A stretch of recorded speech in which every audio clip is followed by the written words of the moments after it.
नमस्कार दोस्तों, आप सभी का एक बार फिर से हमारे चैनल न्यू एग्जामपुर पर स्वागत है। दोस्तों, आप सभी के लिए हम एक बार फिर पर्यावरण अध्ययन की महत्वपूर्ण क्लास लेके आए हैं दोस्तों, जो कि आपकी सही परीक्षाओं के लिए महत्वपूर्ण सिद्ध होगी। तो दोस्तों, अगर आपने हमारी पहली वीडियो नहीं देखी है तो आप हमारी प्लेलिस्ट में जाकर के पर्यावरण अध्ययन से संबंधित वीडियो को देख सकते हैं। दोस्तों, हम आपके लिए लगातार अच्छे से अच्छा कंटेंट लाने की कोशिश करेंगे। तो दोस्तों, हम देखते हैं पहला क्वेश्चन क्या है। तो दोस्तों, हमारा पहला क्वेश्चन है, पौधों को सर्वाधिक क्षति पहुंचती है। तो दोस्तों, सर्वाधिक क्षति जो पहुंचती है वो किसके द्वारा पहुंचती है? पौधों को जो सर्वाधिक क्षति पहुंचती है वो किसके द्वारा पहुंचती है?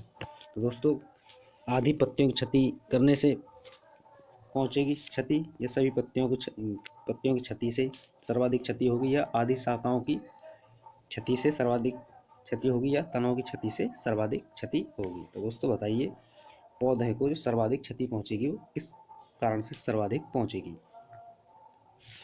तो दोस्तों, हम आपको बता दें, जब हम पौधों की सभी पत्तियों को क्षति पहुंचाएंगे तब सर्वाधिक क्षति पहुंचती है, क्योंकि दोस्तों जो पौधे होते हैं प्रकाश संश्लेषण की क्रिया को पत्तियों के द्वारा ही संपन्न करते हैं। नेक्स्ट क्वेश्चन देखते हैं दोस्तों। नेक्स्ट क्वेश्चन दोस्तों, समुद्री पारितंत्र के किस वर्ग में जैव निम्नीकरण का कार्य सर्वाधिक होता है? दोस्तों, किस में होगा? जूप्लैंक्टन में, मछली में, या समुद्री पक्षी में, या फाइटोप्लैंक्टन में? बताइए दोस्तों, किस में सर्वाधिक जैव निम्नीकरण का कार्य होगा? तो दोस्तों, हम आपको बता दें, समुद्री पारितंत्र के जिस वर्ग में सर्वाधिक जैव निम्नीकरण का कार्य होता है वो दोस्तों कौन सा होता है? वो फाइटोप्लैंक्टन होता है। इसलिए दोस्तों, इस क्वेश्चन का विकल्प भी बिल्कुल सही है। नेक्स्ट क्वेश्चन देखते हैं दोस्तों।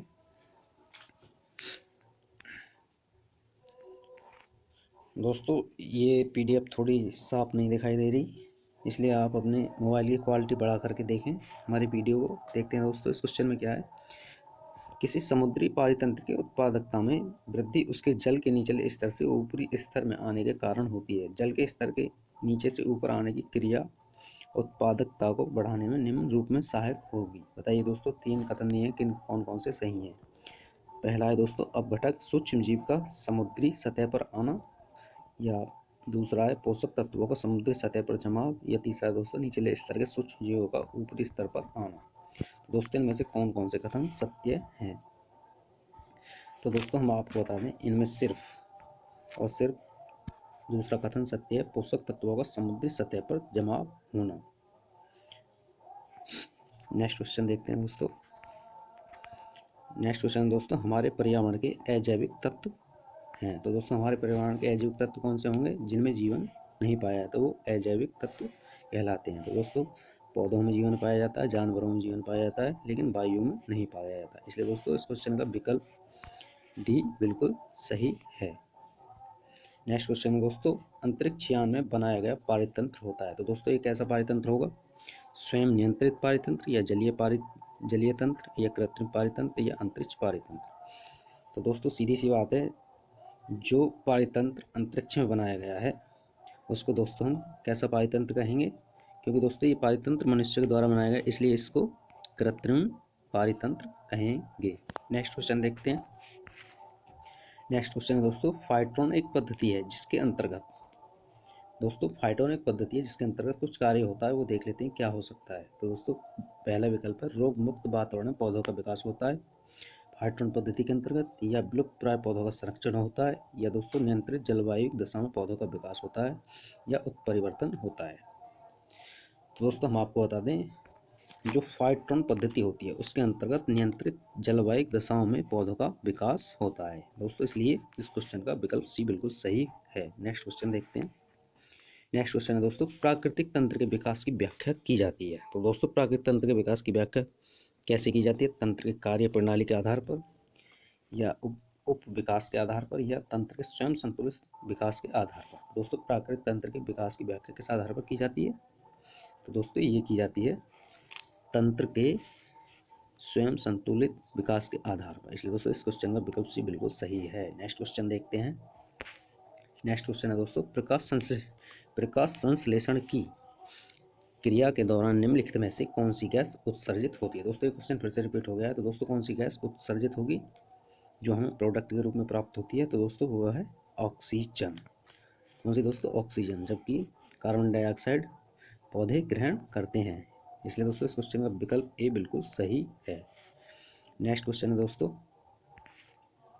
निम्नलिखित में से कौन सा पारितंत्र प्राकृतिक है? तो दोस्तों कौन सा पारितंत्र प्राकृतिक है? जो कि प्रकृति द्वारा निर्मित होगा वही दोस्तों प्राकृतिक होगा। दोस्तों गेहूं को खेत एक कृत्रिम पारितंत्र है, आम के बाग भी एक कृत्रिम पारितंत्र है, और दोस्तों एक्वेरियम ये भी एक कृत्रिम पारितंत्र है दोस्तों। जबकि घास के स्थल जो होते हैं ये प्राकृतिक पारितंत्र होते हैं दोस्तों। इसलिए इस क्वेश्चन का विकल्प सी सही होना चाहिए, क्योंकि घास के स्थल जैसे सवाना घास के स्थल होते हैं और डाउन्स घास के स्थल, ये सभी दोस्तों प्राकृतिक पारितंत्र के उदाहरण हैं। नेक्स्ट क्वेश्चन देखते हैं दोस्तों। नेक्स्ट क्वेश्चन है दोस्तों, दो जीव सबसे अच्छे मित्र हैं और साथ साथ रहते हैं। इनमें एक आवास, जल तथा पोषक तत्व प्रदान करता है, जबकि दूसरा भोजन बनाता एवं प्रदान करता है। जीवों के इस प्रकार के संबंध को क्या कहेंगे? दोस्तों इस प्रकार के संबंध को क्या कहेंगे? स्वयं पोषण, परजीविता, या विषम पोषण, या सहजीवन।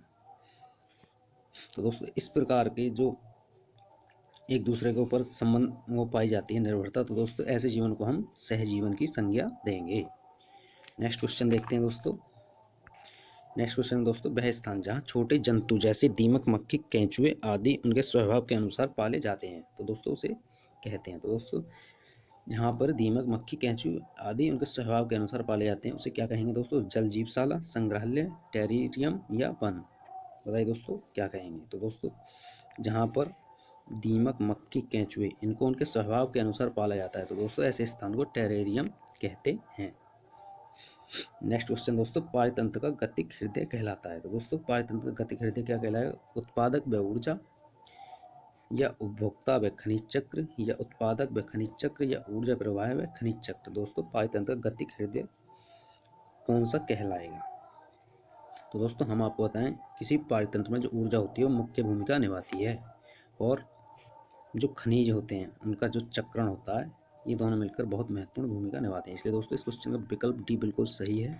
ऊर्जा प्रवाह और खनिज चक्र ये पारितंत्र के गतिक हृदय कहलाते हैं। नेक्स्ट क्वेश्चन देखते हैं।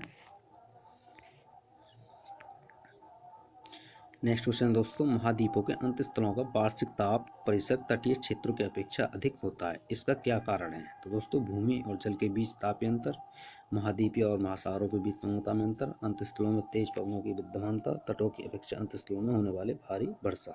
तो दोस्तों उपयुक्त कूट के अनुसार कौन सा विकल्प सही होगा? तो दोस्तों हम आपको बता दें, भूमि और जल के बीच जो तापीय अंतर होता है यही एक मुख्य कारण होता है, जिसके कारण वार्षिक ताप परिसर तटीय क्षेत्रों की अपेक्षा अधिक होता है महाद्वीपों के अंत स्थलों में। इसलिए दोस्तों इस क्वेश्चन में विकल्प ए बिल्कुल सही है। ये आईएएस परीक्षा 2014 में पूछा गया क्वेश्चन है दोस्तों।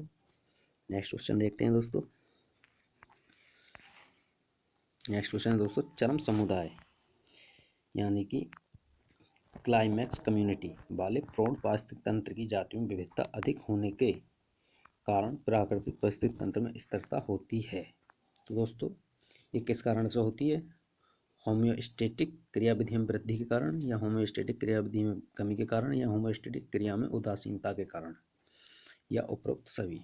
तो दोस्तों चरम समुदाय वाले प्रौढ़ पारिस्थितिक तंत्र की जातियों में विविधता अधिक होने का कारण प्राकृतिक पारिस्थितिक तंत्र में स्थिरता होती है। दोस्तों किस कारण होती है? तो दोस्तों ये होगी होम्योस्टेटिक क्रियाविधि में वृद्धि होगी, तभी वहाँ पे ज़्यादा विविधता पाई जाती है। नेक्स्ट क्वेश्चन देखते हैं दोस्तों। नेक्स्ट क्वेश्चन दोस्तों, एक तालाब पारितंत्र में बड़ी मछलियाँ, कछुए, मेंढक होते हैं। तो दोस्तों ये क्या होते हैं? उत्पादक होते हैं, अपघटक होते हैं, प्रथम श्रेणी के उपभोक्ता होते हैं, द्वितीय श्रेणी के उपभोक्ता होते हैं। बताइए दोस्तों क्या होते हैं? दोस्तों ना तो ये उत्पादक होते हैं और ना ही दोस्तों ये अपघटक होते हैं। प्रथम श्रेणी के उपभोक्ता दोस्तों शाकाहारी होते हैं, जबकि मेंढक मछलियाँ ये मांसाहारी श्रेणी में आती हैं। इसलिए दोस्तों ये द्वितीय श्रेणी के उपभोक्ता होते हैं। इसलिए दोस्तों इस क्वेश्चन का विकल्प डी बिल्कुल सही है। नेक्स्ट क्वेश्चन देखते हैं दोस्तों। नेक्स्ट क्वेश्चन है दोस्तों, जीवाणु यानी कि बैक्टीरिया एक्टिनोमाइसीज व कवक को कहते हैं। दोस्तों इनको क्या कहते हैं? भक्षपोषी उपभोक्ता, अपघटक या प्राथमिक उपभोक्ता। बताइए दोस्तों, जीवाणुओं को क्या कहते हैं?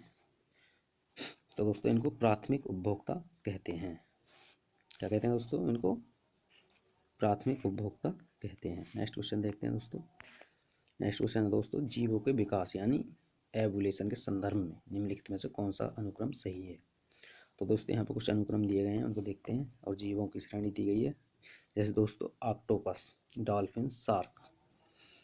जो डॉल्फिन और शार्क हैं दोस्तों और ऑक्टोपस हैं, ये एक श्रेणी में आते हैं। या पैगोलिन, कच्छप या बाज।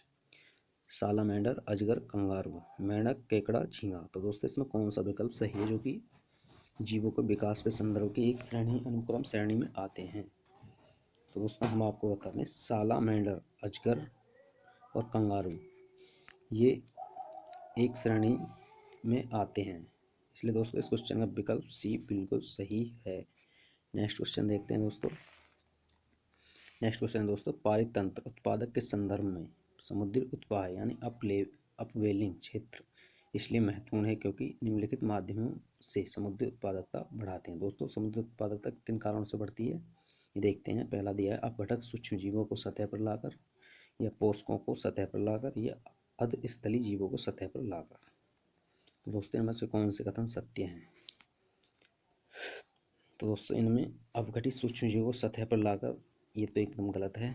पोषक तत्वों को सतह पर लाकर ये हो सकता है दोस्तों। अधस्थलीय जीवों को सतह पर लाकर, ये भी गलत है दोस्तों। इसलिए देखा जाए तो इस क्वेश्चन का विकल्प भी सही है। नेक्स्ट क्वेश्चन देखते हैं दोस्तों। अपघटक यानी डिकम्पोजर किस पोषण स्तर के जीव हैं? दोस्तों कौन से पोषण स्तर के हैं? पहले पोषण स्तर फर्स्ट, सेकंड, या पोषण स्तर थर्ड, या पोषण स्तर फोर। तो दोस्तों अपघटक जो हैं ये किस पोषण स्तर के जीव हैं? तो दोस्तों ये पोषण स्तर 4 में आते हैं, क्योंकि इनका क्रम सबसे लास्ट में आता है। नेक्स्ट क्वेश्चन देखते हैं दोस्तों। नेक्स्ट क्वेश्चन दोस्तों, पशुओं की त्वचा पर विविध पैटर्न यानी डिजाइन किस कारण से होते हैं? उनकी शारीरिक शक्ति को इंगित करते हैं, या परावर्तित प्रकाश के कारण होते हैं, या उनकी त्वचा पर बालों के कारण होते हैं, या उस जलवायु के कारण होते हैं जिसमें वे रहते हैं? तो दोस्तों पशुओं की त्वचा पर जो विविध पैटर्न या डिजाइन पाए जाते हैं वो किस कारण होते हैं? तो दोस्तों ये क्वेश्चन बहुत महत्वपूर्ण है। तो दोस्तों ये उस जलवायु के कारण होते हैं जिसमें वे रहते हैं। नेक्स्ट क्वेश्चन देखते हैं दोस्तों।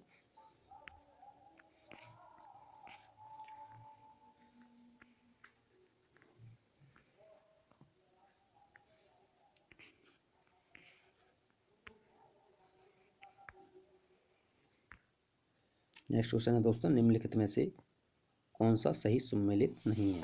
तो दोस्तों पहला है पारिस्थितिकी विज्ञान केंद्र बेंगलोर, भारतीय वन्य प्राणी संस्थान देहरादून, भारतीय वन प्रबंधन संस्थान कोलकाता, हिमालय पर्यावरण एवं विकास संस्थान गोविंद बल्लभ पंत संस्थान अल्मोड़ा। दोस्तों इनमें से कौन सा सही सम्मिलित नहीं है? तो दोस्तों हम आपको बता दें, जो भारतीय वन प्रबंधन संस्थान कोलकाता ये बिल्कुल सही नहीं है। बाकी भारतीय वन प्राणी संस्थान देहरादून में ये बात भी सही है, और राष्ट्रीय विज्ञान केंद्र बेंगलोर में ये भी बात सही है। हिमालय पर्यावरण एवं विकास संस्थान गोविंद बल्लभ पंत संस्थान ये अल्मोड़ा में ये बात भी सही है। तो दोस्तों इसलिए इस क्वेश्चन का विकल्प सी सही है।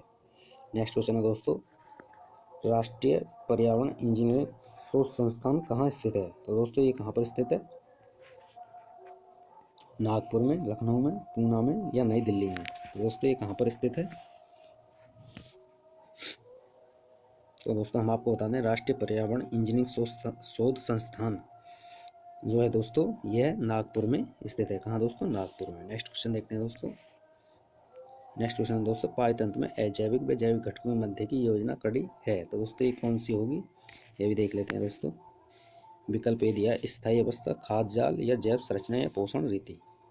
तो दोस्तों ये होगी दोस्तों जैव संरचना। क्या कहलाएगी दोस्तों? एक जैव संरचना कहलाएगी। दोस्तों नेक्स्ट क्वेश्चन है, निम्नलिखित में से सही उत्तर का चयन करें।